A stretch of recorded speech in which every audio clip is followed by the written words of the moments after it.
Marami pa rin mga guro sa kolehiyo ang hindi nawalan ng trabaho. Ito ay sa kabila ng ipinatupad na K-12 program ng pamahalaan. May ulat si Ria Fernandez.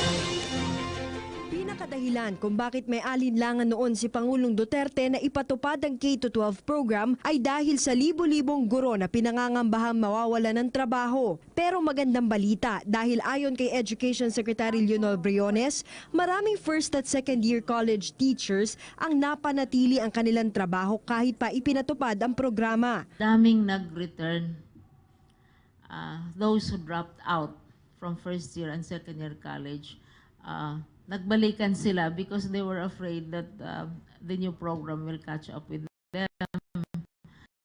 Sa pagtataya noon ng DepEd, nasa 30,000 guro ang mawawalan ng trabaho. Subalit datos na 296 lang ang mga gurong nawalan ng trabaho buhat ng programa.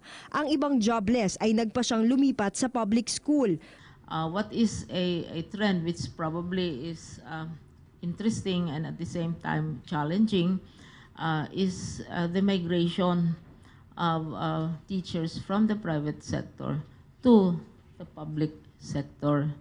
Handa naman ang pamahalaan na magbigay ng libreng scholarship o training sa mga first at second year college teachers na magpapasyang lumipat sa grades 11 at 12 sa pagtuturo. Nagsasagawa ang DepEd na ikalawang National K-12 Conference sa Pasay City kung saan ibabahagi ng mga guro sa buong bansa ang best practices at mga hamon sa pagtuturo sa ilalim ng K-12 program. Para sa PTV News, Ria Fernandez.